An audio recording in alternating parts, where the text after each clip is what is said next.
Casa Blanca asegura que podría desplegar hasta tanquetas militares contra los migrantes en Chicago. Promete que será uno de los mayores operativos contra la migración en una de las ciudades más grandes del estado de Illinois. Pero ¿cuál es el impacto de esa medida de presión de Trump?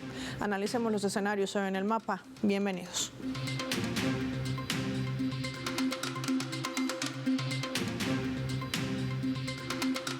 Por esta razón les proponemos desplegar nuestro mapa y revisar algunos datos claves de lo que representa estos operativos migratorios a gran escala en Chicago. Vamos a identificar en nuestro mapa mundi con los colores de su bandera a los Estados Unidos. Y es que la administración de Donald Trump está preparando una operación para reprimir la migración en Chicago. Hay que decir que el operativo incluirá el envío de vehículos blindados y el despliegue de más de 200 agentes de migración y control de aduanas, el famoso ICE.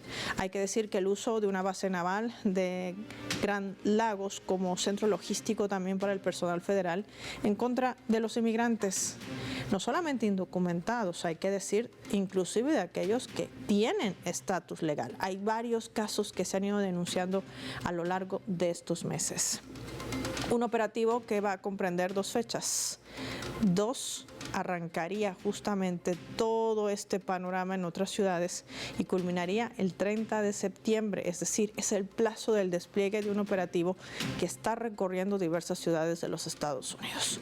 Según el Servicio de Migración y Control de Aduanas de Estados Unidos, ya ha deportado aproximadamente 200,000 personas desde que el presidente Trump asumió el cargo. Algunos de ellos fueron deportados a sus países de origen, como México, Honduras, Guatemala, mientras que otros fueron trasladados a terceros países. Algo irregular dentro de la normativa. ¿Ustedes recuerdan el caso de los 252 en El Salvador? Bueno, se utilizan terceros países, El Salvador, Panamá, Costa Rica, Ruanda, entre otras naciones. Subimos más datos a nuestro mapa. El diseño de esta operación se inspira en el despliegue que se efectuó en Los Ángeles y también en Washington, donde el Departamento de Seguridad Nacional aseguró haber ejecutado 5,000 arrestos hasta el mes pasado, es decir, agosto, donde se desplegaron 4,000 efectivos de la Guardia Nacional y 700 Marines para apoyar a la policía en el control y represión de las protestas que se provocaron debido a estas redadas migratorias que emprende la Casa Blanca. Hay que recordar que muchas de ellas se realizan en sectores vinculados a la construcción, hoteles, restaurantes. Estamos hablando en áreas de trabajo, inclusive hasta han ingresado a hospitales y centros religiosos, incluidas las iglesias. Los Ángeles alberga a 10,6 millones de migrantes, lo que representa el 27% de su población total y el 22% de todos los nacidos en el extranjero que viven en Estados Unidos. Los principales países de origen de estos inmigrantes son México, Filipinas, China, India, Vietnam. Hay que enfatizar que las redadas migratorias se han intensificado en grandes ciudades estadounidenses, sobre todo gobernadas por el Partido Demócrata. ¿Qué implica esta política de estrategia directamente de presión o de intimidación o de miedo? Hoy vamos a hablar con un experto para que nos explique los alcances de la misma. Desde México nos acompaña Adrián Ramírez, analista internacional, presidente además de la Liga Mexicana por la Defensa de los Derechos Humanos. Adrián, qué gusto tenerte en el mapa de Telesur. Bienvenido. Gracias, Marcela Heredia. Perdón, te estoy confundiendo, Paola. No te preocupes, Adrián, sí, tranquilo. Adrián, me gustaría para nuestros televidentes del mapa poder precisar esto. ¿Esta es una estrategia política? ¿Es una estrategia de presión? ¿Cómo calificar la medida que implementa la Casa Blanca contra los inmigrantes? Bueno, es una estrategia integral de política de guerra, es decir, es trasladar ya los escenarios a los escenarios de guerra para irse familiarizando con este modelo que desde Estados Unidos va cada vez más aumentando el proceso de involucramiento de fuerzas militares que vienen a reforzar esta acción del Servicio de Migración ICE y lamentablemente significa un endurecimiento de la política que de por sí el Senado de Estados Unidos ya había identificado 510 denuncias de violaciones graves a los derechos humanos de personal bajo custodia, una situación difícil. Una situación difícil, dice Adrián, pero en medio de este contexto también me gustaría poder profundizar este otro aspecto que tiene que ver justamente con esta política contra los inmigrantes, sobre todo latinoamericanos, que marcaba sin lugar a dudas la administración de Donald Trump. No solamente una estrategia de intimidación que ya tiene denuncias de violación de derechos humanos y hasta de derechos civiles por su condición, desde dónde provienen, sobre todo de aquellos países que no cumplen las directrices de Washington. Pero el impacto también se genera, sobre todo, cuando se utilizan tanquetas militares, militarización de ciudades, y esto representa, sin lugar a dudas, un aspecto fundamental dentro de esta medida de presión. ¿Qué busca Trump? ¿Que la gente responda para justificar esa criminalización hacia la migración, Adrián? Paula, lo que busca detrás de todo esto está el entrenamiento militar y el acostumbramiento a este tipo de situaciones. Estaba mencionando tan solo de esas 510 denuncias de violaciones creíbles, graves de derechos humanos, donde incluso hay 41 denuncias de abusos sexuales y físicos y 18 denuncias de malos tratos a menores detenidos y también 14 denuncias en contra de mujeres embarazadas. Pero lo más grave de todo esto es que también se anuncia la utilización de estas llamadas armas poco letales, como son las balas de goma, los gases lacrimógenos. Es decir, se prepara para represiones masivas y desde nuestro punto de vista, esto más allá de tener un sentido, una intención adecuada de una amenaza que pudiera tener la migración, en realidad lo que está es dirigiendo su discurso a este sector de MAGA que como oferta de campaña le ha pedido, le ha insistido en que endurezca la política migratoria. Además de que con ello también se daría otra situación importante, que se ataca a las ciudades santuario. Por eso Chicago, Nueva York, Los Ángeles están dentro de esa mira para tratar de restarle la influencia que tiene los demócratas en esas zonas. Y desde nuestro punto de vista también nosotros estamos visualizando este esfuerzo por amenazar a los migrantes para reclutarlos en sus fuerzas armadas, para usarlo como carnes de drones en sus guerras de agresión en el mundo.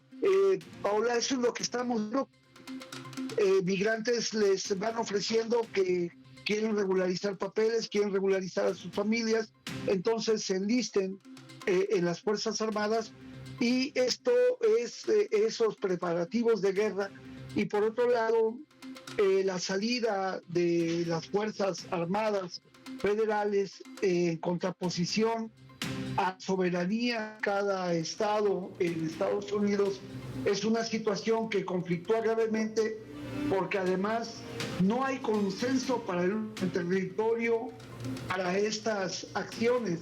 Es decir, hay una violación grave a los derechos humanos, sí, y a la independencia de cada estado. Adrián, ¿cuál es la fuente de la denuncia que compartes con nosotros en el mapa de ese reclutamiento a cambio de legalización en Estados Unidos? Bueno, esto nos lo han estado comentando. Son denuncias directas que nos llegan de personas amigas que están allá en Estados Unidos y que les están empezando a ofrecer la regularización de sus papeles migratorios a cambio de que se vayan enlistando en las Fuerzas Armadas. Esto ya se ha visto en otras ocasiones. Vemos este reclutamiento, y ya no solamente es el reclutamiento en estos grupos paramilitares de las empresas que venden sus servicios internacionales como los que están allá en Ucrania, sino ya también la petición para que se incorporen a las Fuerzas Armadas en Estados Unidos, porque lamentablemente el modelo actual de Estados Unidos es la amenaza a todos los pueblos del mundo, y sobre todo llevando a posiciones de la utilización de la militarización. Ya vimos esta aparente maniobra disuasiva que ocurrió allá en las aguas internacionales frente a Venezuela, donde hay una ejecución extrajudicial de personas sin haber ni siquiera una investigación de por medio, sin saber realmente qué contenían esos bultos que había en ese espacio, y dicen que 11 personas fueron asesinadas y además cínicamente aceptando al mundo que ellos habían cometido ese delito de ejecución extrajudicial, pasando por encima de cualquier norma internacional. Es demostrar que para ellos el Estado basado en reglas es ese es su modelo de países que respetan el modelo basado en reglas, y esas son sus reglas de imposición. Y ahora también la población estadounidense está viviendo estos estragos, donde gran parte del gasto militar consume el posible beneficio para los programas sociales allá en Estados Unidos, Paola, y lamentablemente no hay muchas posibilidades de hacer un buen ejercicio de defensa de los derechos allá en Estados Unidos. La ACLU está haciendo una labor también importante, esta organización que es la Unión Estadounidense por las Libertades Civiles, pero no tenemos muchos recursos para la defensa de los migrantes. Y insisto, este despliegue ya paramilitar o militar nos pone en grave riesgo a todos, porque ya si lo están haciendo en su propio territorio, quiere decir que están en ensayos y entrenamientos para posibles invasiones y otros escenarios, y preparan a sus fuerzas armadas en ese sentido. Ahí está la opinión de Adrián Ramírez, un panorama complejo que tiene un impacto también al propio interior de Estados Unidos. De esto vamos a profundizar, con propiedad al regreso, y lo hacemos revisando nuestra escala.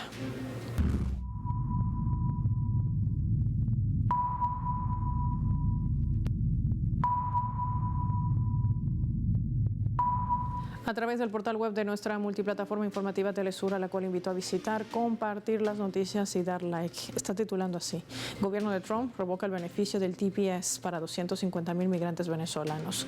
La agenda contra los migrantes, promovida por el mandatario estadounidense Donald Trump, y el gobierno de esa nación decide revocar ya el miércoles el estatus de protección temporal, el TPS, otorgado a los venezolanos en 2021, lo que deja al borde de la deportación alrededor de 250,000 de esta nación suramericana. Asimismo, la Secretaría de Seguridad Nacional, Kristi Noem, su secretaria, la titular de la cartera, anunció que no extenderá la protección otorgada por el gobierno del presidente Biden a cerca de 250,000 venezolanos, y expira el próximo 10 de septiembre. Noem ha señalado además que extender el beneficio a los migrantes está en contravía del interés nacional. A través de un comunicado, ya el portavoz del Servicio de Inmigración y Ciudadanía ha explicado que no se ha decidido extender el TPS, dado el importante papel de Venezuela, decía, en el tema de la migración. Sigue siendo uno de los aspectos que hoy vamos a seguir profundizando en el mapa. ¿Por qué tratar de criminalizar la migración? Lanzar tanquetas en las ciudades más grandes de los Estados Unidos, pero ¿qué impacto todo esto va a generar en esa propia nación y sobre todo en su economía? De esto hablamos al volver.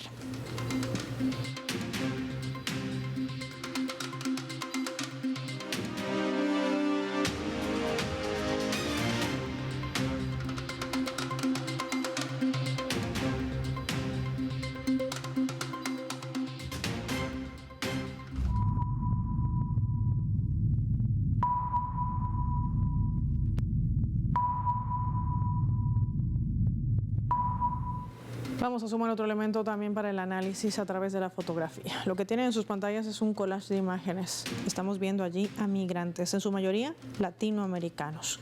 ¿Qué hacen? Están trabajando en Estados Unidos en distintos rubros. Ahí lo vemos, arando la tierra, en construcción, cosechando, aportando a la economía estadounidense. Los inmigrantes constituyen casi el 20% de la fuerza laboral de Estados Unidos, y según datos preliminares de la Oficina del Censo, los cuales fueron además analizados por el Pew Research, revelan que el 45% de los trabajadores en sectores como agricultura, pesca y otros, de acuerdo a esta investigación y sobre todo su titular principal, vio Stephanie Kramer, aproximadamente el 30% de todos los trabajadores de la construcción son inmigrantes, al igual que el 24% de los trabajadores de servicios.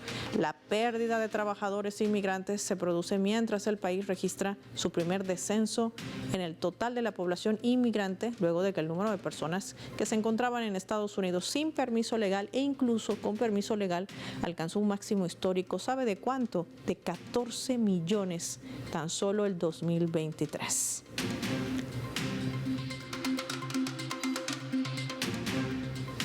Lisbeth Meléndez nos acompaña vía telefónica con el mapa de Telesur. Lisbeth, qué gusto saludarte. Ya la tenemos en imagen, ya te puedo ver. ¿Cómo estás? Esta es una cara de la moneda que pocos quieren ver, o por lo menos pocos quieren analizar. Se habla de medidas de presión, de la restricción, de pasarse por encima de la ley, todo eso bajo la administración del inquilino hoy de la Casa Blanca y sobre todo de su sector más cercano. Ahí está su secretario de Estado, Marco Rubio, que cuando hay reuniones para tocar el tema de inmigración es el primero en decir hay que deportar inclusive a terceros países. Pero esto tiene un efecto boomerang. Lisbeth, la economía, el desempleo, que además no es que se ha incrementado de 4.2 a 4.3 para el mes de agosto, sino que se ha estancado. ¿Qué representa esto? ¿Cómo lo leemos? Bueno, representa varias cosas muy importantes. La primera, estabas hablando sobre algunos de los porcentajes de lo que representa la comunidad migrante en los Estados Unidos en cuanto a la fuerza laboral. Yo creo, sinceramente, los números son un poco más bajos de lo que en realidad son, porque extienden el país entero, pero cuando estás hablando de sectores muy importantes para la economía, tales como Nueva York, California, Washington, los estados del sureste de los Estados Unidos, en cuanto a Georgia, Mississippi, sitios donde la agricultura es fuerte, la construcción es donde estaba más avanzada. En esos sitios casi un 70% de los trabajadores agrícolas y de construcción son de origen inmigrante. Es en el medio del país donde todavía consistentemente tú encuentras personas de descendencia europea o de descendencia, que no quiere decir que no sean migrantes, pero más se cuentan de una manera diferente aquí a través del censo, pues dado el racismo y todo demás. Ahora mismo muchos de los agricultores y otras personas en esa fuerza de la comida, de los suplementos necesarios nosotros del vivir diario, se están quejando porque no tienen trabajadores, las cosechas se están pudriendo.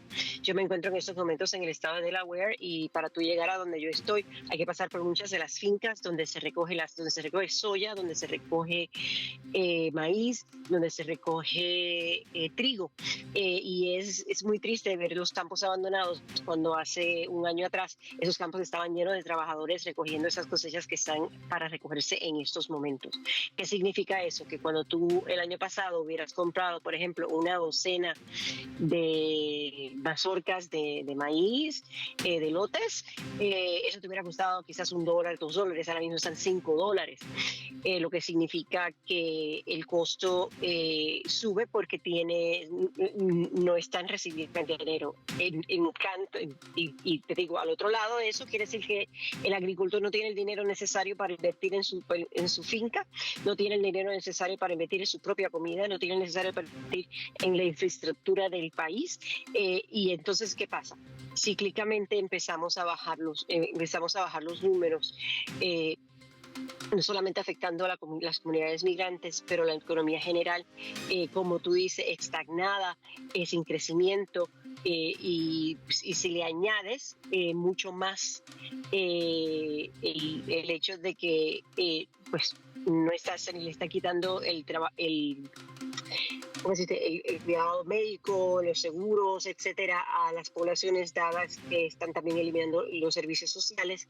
Es una receta para el desastre aquí en los Estados Unidos, cual veremos quizás en pura flor en unos 6 a 8 meses. Y hablando de ese impacto, que no solamente tiene que ver con las fuentes de empleo, que quizás la administración de Trump trate de salir a justificar una vez más que trata de controlar su inflación, aunque se lleve por delante a cientos de trabajadores y sus familias. Esa es una verdadera masacre blanca y eso sucede en Estados Unidos. Lisbeth, te propongo revisar nuestra leyenda para compartirla contigo y nuestros televidentes y analizar este otro escenario, por cierto, también geopolítico.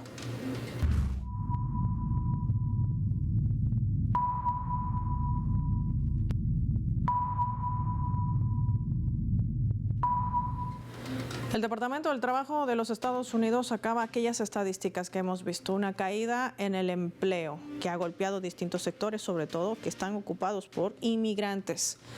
A raíz de este informe, el dólar ha sufrido una caída generalizada tras la publicación de aquel informe. Ante el yen se debilita en 0.77% a 147.34 yenes y contra el franco suizo bajaba un 0.73%.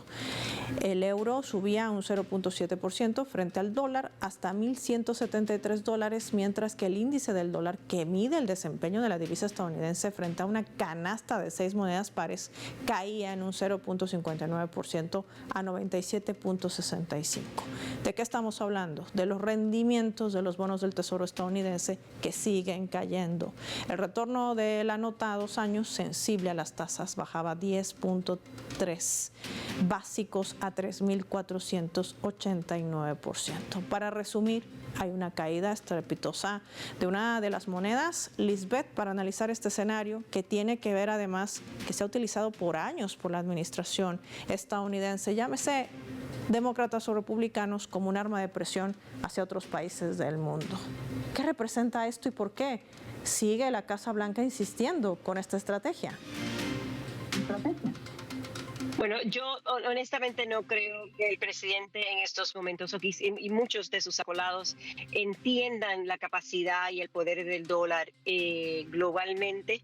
Cuando tienes cientos de países, especialmente en América Latina, que utilizan el dólar como su moneda oficial. Estoy hablando de países como Argentina o en este momento yo sé que El Salvador y otros donde han dado por vencido su propia moneda, utilizando el dólar. Un dólar más débil significa que sus propias economías también empiezan a debilitarse, lo que entonces causa un movimiento migratorio, cual está obviamente frisado, ¿no? En este sentido. Segundo, la capacidad de mercadeo de los Estados Unidos contra el resto del mundo se está debilitando cada día más y más, lo cual quiere decir que se pierde ese poder económico que Donald Trump tanto busca. Yo he insistido en otras ocasiones que el problema más grande es que cuando tú en realidad miras a esta administración, estás viendo al presidente Trump como un portavoz que hay que manejarlo con mucho cuidado, especialmente cuando se presenta en público, porque a él le encantan las cámaras y le encanta hablar, pero que en realidad tiene el poder y la manipulación de todas estas monedas son aquellas personas que se encuentran inmediatamente debajo de él, cuales tienen unas metas nefarias. En cuanto al control mundial de las economías, es difícil predecir en estos momentos qué nosotros vamos a ver en los próximos 6 meses, dados que ya esos 180 días después de la negación de esta administración, el hecho se ha concentrado en debilitar, desarmar y en realidad apoderarse, ¿no? Que parece contradictorio, pero el deshabilitar y el desarmar el sistema económico estadounidense, ellos les da la oportunidad entonces de comenzarse a adueñarse de los sistemas aquí, meterle miedo al ciudadano, el ciudadano común estadounidense, y entonces esto combinado con la normalización del uso de las fuerzas militares en los Estados Unidos, cual está prohibido por la Constitución y por muchas de las leyes, crea una situación donde por primera vez en los Estados Unidos estás viendo el alza, la elevación de una dictadura fiscal, de una dictadura tecnológica, de una dictadura cual el ciudadano estadounidense no comprende, dada su propio falla en cuanto al análisis mundial y de la historia mundial, cómo afecta a otros países.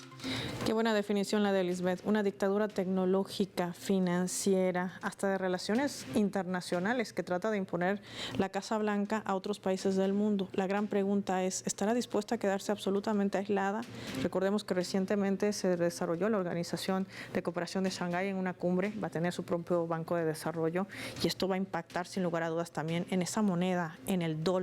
Y Trump ya decía hoy, nos hemos quedado sin la alianza con la India y hemos perdido de la alianza de Rusia todo por China. Esto también tiene una lectura interesante en medio de toda esta arremetida que también trasciende, no solo en su política interna, Lisbeth, sino también en su política internacional. Gracias, como siempre, por habernos acompañado con tu análisis hoy en el mapa para nuestros televidentes de Telesur. Finaliza el programa y lo hacemos revisando nuestros vectores.